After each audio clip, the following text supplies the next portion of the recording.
Ethan Klein just publicly slapped Triller founder Ryan Kavanaugh in the face with his dick. Metaphorically speaking. Stop it. Get some help. And he did so with the help of Lady Justice. Right, so if you don't know, Ethan has a massively successful podcast, the H3 podcast, and Ethan has a relationship with lawsuits, kind of like how I have a relationship with cookies. I know it's best for me not to even have one, but if I'm gonna have one, I might as well have 7. Like, I honestly don't know if any other creator out there has had to deal with more lawsuits than this guy. But I do want to note, he's not the one starting the lawsuits, and he just keeps winning them. With his most recent ones being with Triller and Ryan Kavanaugh. There have been multiple ongoing cases with these two for a while now, with some already coming down in Ethan's favor. Earlier this year, Ethan revealed one case involving a website that he made mocking Triller founder Ryan Kavanaugh had been thrown out. There was also a case where Triller accused Ethan of tortious interference over remarks he made saying that Triller falsely advertised Kevin Hart as a Triller user, with Ethan then filing an anti-slap motion, which was later granted, with legal commentator Emily D. Baker explaining that this means the case is dismissed with prejudice, cannot be refiled, and Klein can go after Triller for all legal fees and costs which they are entitled to based on this ruling. Which brings us to the latest update in this saga, because yesterday Ethan tweeted, "Just won 100% of our attorney fees from Triller for their frivolous and malicious lawsuit," but adding, "I doubt I will ever see a cent of that though, because they seem to be on the verge of bankruptcy." But notably, this situation is not over. As Ethan himself noted, our copyright and defamation lawsuits are still ongoing. We will have updates in September, hopefully, with that copyright suit likely being in reference to one regarding the alleged distribution of a Jake Paul fight, as well as the alleged defamation one likely being one coming from Ryan Kavanaugh. But also taking a closer look at this is not the end of the bad stuff for Triller. Or what was Ethan talking about with them possibly having to declare bankruptcy? What's the money situation? Are there other problems in paradise? And as it turns out, yeah, and it seems connected to Doja Cat and Lil Nas X, among others. Because while Triller is trying to hit Ethan Klein with a copyright suit, Sony Music's actually trying to get Triller for both copyright infringement and breach of contract, alleging that Triller has failed to pay Sony millions of dollars in licensing fees for songs like Say So by Doja Cat and Old Town Road by Lil Nas X. You know, big, valuable songs that became super viral and popular in content creation. And according to the lawsuit, Sony and Triller began a distribution agreement back in 2016, renewing an amended version in December of 2021, but Triller allegedly stopped paying fees under the deal, with the suit claiming while Triller had historically failed to make payments in a timely manner, its failures recently escalated. Starting in March 2022, Triller failed to make any monthly payments required under the agreement, totaling millions of dollars, and saying that after months of Sony Music requesting Triller pay its outstanding and overdue fees and near total radio silence in response, they notified Triller on July 22nd that it was a material breach of the agreement, and adding that after Triller failed to do what they were supposed to do, Sony terminated the agreement on August 8th, allegedly informing Triller that any continued use of Sony Music content would constitute willful copyright infringement. With Sony Music adding, nevertheless, Triller has continued to reproduce, distribute, publicly perform, display, create derivative works, and otherwise exploit valuable Sony Music content in connection with the Triller app, and going even further to allege that they actually have money, claiming that during the exact same months that Triller was failing to make licensing payments to Sony Music, it went on a purchasing spree, and noting their recent deals buying Julius, an influencer marketing software, as well as FanGauge, a platform where creators can host and sell content to fans. And so with all of this, Sony Music is seeking damages and a jury trial. But also on the other side of this, it seems like Triller is fighting back, giving a statement to The Hollywood Reporter saying, "We have yet to be served, but from what we've seen, this lawsuit from Sony Music grossly mischaracterizes our relationship with them and leans into the bully persona large music labels are often criticized for."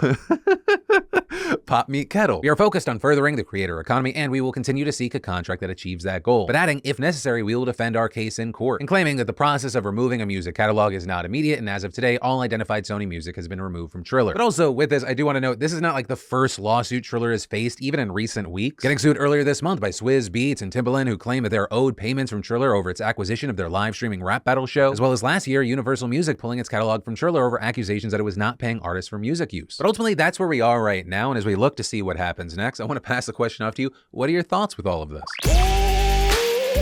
Stop airdropping me pictures of your balls, please, is a very simple and very reasonable request that one pilot had to make of his passengers on a recent Southwest Airlines flight. Because reportedly, they're all sitting on the tarmac getting ready to lift off for their destination in Cabo San Lucas, and all of a sudden, some people's phone's ping, and sure enough, when they look down, they're getting airdrop nudes. Also, for non-Apple users, airdrop's just a feature that lets you send files to other Apple devices through Bluetooth. But, you know, the pilot gets wind of this airdrop. He's seemingly not impressed by their artistic talent, let's call it, and he's also not someone that keeps his feelings to himself. So he gets on the intercom, and what happens next was caught in this viral TikTok. "So here's the deal. This continues while we're on the ground. I'm going to have to pull back to the gate. Everybody's going to have to get off. We're going to have to get security involved. and it's vacation that's going to be ruined. So you folks, whatever that airdrop thing is, quit sending naked pictures. Let's get yourself to Cabo. He's like, put your phone in airplane mode and stop sending me pictures of your dick. And here's the thing, this isn't like an outlier. The words plane, airdrop, and nudes being used in numerous sentences. Like last June, you saw this flight attendant also with Southwest, which by the way, what's happening on Southwest? Are y'all okay? But yeah, this flight attendant confronting a passenger who allegedly airdropped his genitals to others on the plane from a device named Larry's iPad. With him heard telling her, and just so we're all on the same page, this is not a way to ever get out of anything, he was, quote, just having a little fun. And as it turns out, this whole thing, it's so prevalent that the whole act of sending unsolicited news through electronic means is already known as cyberflashing, and it's already outlawed in states like Texas. And just last week, the California Assembly sent another bill to Governor Gavin Newsom's desk that would allow people who receive this type of content to actually sue the sender. Also, talking about airdrops on planes specifically, it hasn't all been nudes. Like last May on this Turkish flight in Israel, it's about to take off when all of a sudden several passengers get airdrops. But the photos weren't of the forbidden coin purse, but rather videos of planes crashing, which by the way, should legally allow those people to stomp you out. One woman got so freaked out from this, she had a panic attack, and another reportedly fainted. But the flight then halted and the people responsible detained. And so I guess to the people that think this is a good idea, I'll just say, don't be stupid,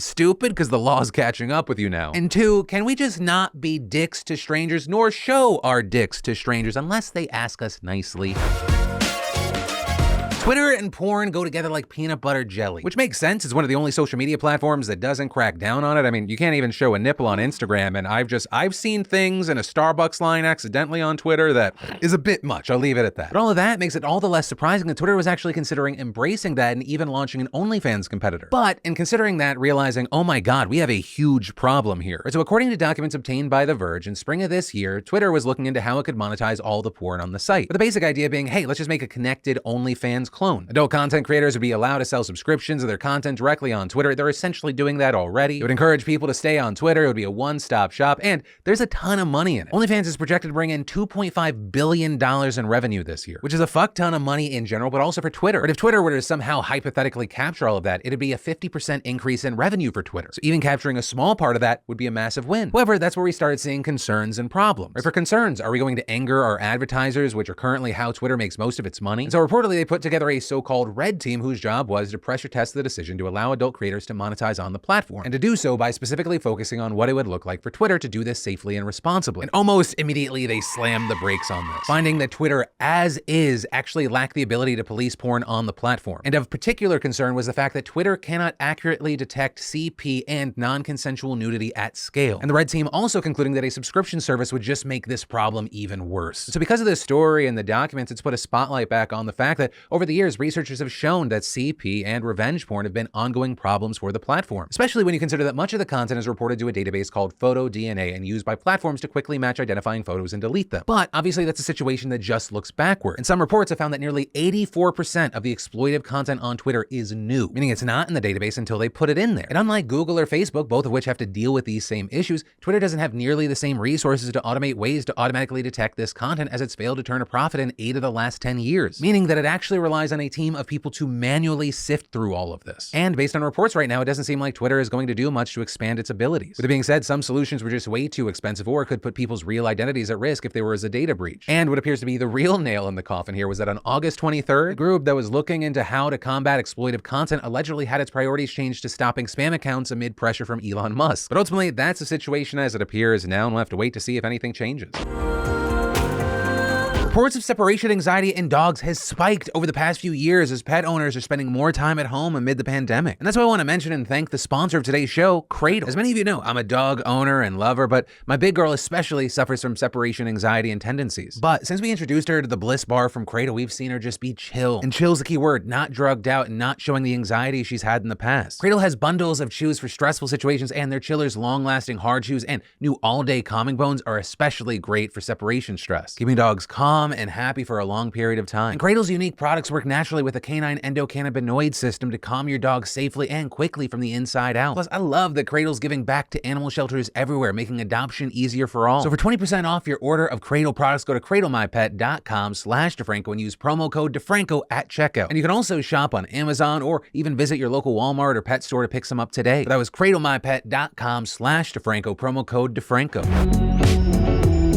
There's a war going on in China right now, and it's being waged between the government, the banks, and a whole lot of fucking furious people who just want their money back. So the story begins with 4 rural banks in the central Henan province, where last month we saw hundreds of people protesting outside the local branch of the People's Bank of China, which was the largest demonstration since the pandemic. And all those people were there because those banks had frozen their deposits since April, leaving as many as 400,000 people unable to access their money. Or we're talking day-to-day surviving money as well as people's life savings. So understandably, they want their money back, but police and plainclothes security personnel show up and absolutely brutalize them mercilessly, dragging some downstairs, throwing others into buses. And at the time, nobody knew for sure why these deposits were frozen, except that the government was investigating the banks for illegal fundraising. But now we seem to know more because local authorities announced that they have arrested 234 people allegedly involved in China's largest banking fraud scheme ever, saying that a criminal gang took over the 4 banks and offered depositors false promises of annual returns as high as 18%, right? It was basically a Ponzi scheme. And adding that they illegally marketed their services online via third-party platforms, even though village banks aren't supposed to take deposits from outside their local area, which also isn't too surprising since small lenders in China tend to be more corrupt with more opaque ownership and governance structures. And competition from bigger banks has pressured them to seek other ways to attract investors, hence the absurdly high returns. Now, as far as the victims here, the authorities are compensating some of them, announcing the first round of repayments to those with less than $7,200 in deposits right after last month's protests. And now this week saying depositors with between $58,000 and $72,000 would be the focus of a second round of repayments, with the authorities adding after this round of repayments, a centralized repayment work will be largely completed and further matters will be dealt with by the 4 rural banks. But not everyone has gotten their money back, and it is unclear whether or not they will. And very notably, all of this comes as the coronavirus has slowed economic growth in China, with a bubbling real estate crisis also threatening to sink the property sector. And that's without mentioning President Pooh Bear moving to secure an unprecedented 3rd term at the 20th Party Congress later this year, so social stability is especially important leading up to that. But ultimately, that's where we are for now, though I want to go back to China in future episodes to talk about the real estate situation there and what it could mean for the global economy. There's a lot to talk about. Why are people so mean? Is a real fucking question Donald Trump asked yesterday. The least self-aware man on the planet's like, they didn't let me overthrow democracy the first time. Now we gotta wait a few years to try again? Now, as far as what that's in reference to, it may be some of the very important news that we need to talk about today. So where we'll start is the Justice Department has now provided its most detailed account so far on evidence that Trump and his team obstructed justice in the criminal investigation into the classified documents improperly kept at Mar-a-Lago, with the details being laid out in a court filing yesterday, which very ironically was only made by the DOJ in response to the fact that Trump requested to have the seized documents be vetted by a third party. And in this devastating filing, the DOJ also presents the clearest picture of the extensive efforts investigators took to obtain the documents Trump was wrongfully holding at his estate before they launched the raid. Congratulations. You played yourself. With the DOJ stating that the FBI first reviewed 15 boxes of documents containing 184 classified documents that the National Archives had seized from Mar-a-Lago back in May. And that only after extensive delays because Trump and his team refused to give them to the archives for several months, with them then attempting to block the FBI from viewing those documents once they finally were obtained for several more months. And following that review, the DOJ developed evidence indicating that dozens of additional boxes remained at the premises that were also likely to contain classified information. So it was only after a result of all of that they obtained a subpoena to collect the remaining documents. And after Trump's lawyers requested an extension to turn over the materials, the DOJ went to Mar-a-Lago on June 3rd, and the former president's counsel gave them a single accordion envelope of documents. And, very important here, one of Trump's lawyers, who the DOJ identified as the custodian of records produced, literally signed a letter certifying that, to the fullest extent of their knowledge, there had been a diligent search conducted on the boxes Trump took from the White House, and that, quote, all documents that are responsive to the subpoena had been turned over to the authorities in that one accordion envelope. But of course, we now know that was not all the documents that Trump had taken, and far from it, with the DOJ explicitly saying that the FBI later uncovered multiple sources of evidence that indicated Trump's team hadn't given them everything and that classified documents remained at the premises despite the lawyer's sworn statement. And that investigators had also developed evidence that government records were likely concealed and removed from the storage room and that efforts were likely taken to obstruct the government's investigation. With all of that, of course, then ultimately leading to the officials to obtain the warrant for the FBI raid, with the DOJ going on to say that in just a few hours of that search, the FBI had recovered twice as many documents with classification markings as the supposed diligent search that the former president's counsel and other representatives had weeks to perform, and saying it calls into serious question the representations made in the June 3rd certification and casts doubt on the extent of cooperation in this matter. The filing also providing new details about the extent of the classified documents Trump had kept and how secretive they were, with agents ultimately taking more than 100 documents in 13 boxes with classification markings, including some with the most restrictive top secret classifications in writing. In some instances, even the FBI counterintelligence personnel and DOJ attorneys conducting the review, they were required to get additional clearances before they were permitted to review certain certain documents. And the DOJ has now even further revealed that the FBI found 3 classified documents stashed in desks inside Trump's office. Right, so ridiculous and damning shit. Also, it's massively consequential for a few reasons. First of all, it gives us some incredibly key insight into the investigation. Right, keep in mind here, Trump is being investigated for 3 violations of federal law, with the first pertaining to the Espionage Act, which covers matters of national security, while the other 2 pertain to matters of improperly processing and concealing government documents, as well as doing so with the intent to obstruct an investigation. While the classified documents will likely play a big role in questions of national security, the most important revelations in this new filing concern whether Trump and his legal team intentionally misled the DOJ while continuing to illegally possess and conceal these documents. And another reason this is so crucial is because it also directly contradicts many of Trump's arguments in his defense. Right, since the raid, Trump has repeatedly claimed that he cooperated with the DOJ, but this filing clearly shows that not only did Trump and his team not cooperate, they pulled out every stop to prevent officials from seeing and obtaining these documents. They even potentially lied about giving up all the documents they had literally been subpoenaed to give up and concealed hundreds more. And beyond all of that, Trump has also continually asserted that the documents were declassified, which is also something he pushed again on Truth Social today, and that some were protected by executive privilege. Though, very importantly, his lawyers have never said the files were declassified, and top officials have actively refuted that. And now the DOJ has also revealed in its filing that Trump and his lawyers never said that the documents contained both in the boxes seized by the archives nor in the envelope they later gave investigators were declassified or protected under executive privilege. So at least the way it looks very fucked up and bad for Trump and his team, but also I will not hold my breath to see him actually held accountable for something. Like, I know the reality of most things is like something seems impossible until it's done, but so far, no matter how egregious shit around Trump has been, it feels like people are just trying to like grab water. And so for now, we just have to wait and see. And that's actually the end of this story and today's show. As always, thank you for watching and being subscribed to my daily dives into the news. No matter what day it is, you can just type in phillyd.tv and there's a new video. We've been posting shorter ones over the weekend in addition to the full-size shows. But of course, as always, my name's Philip DeFranco. You've just been filled in. I love yo faces, and I'll see you tomorrow.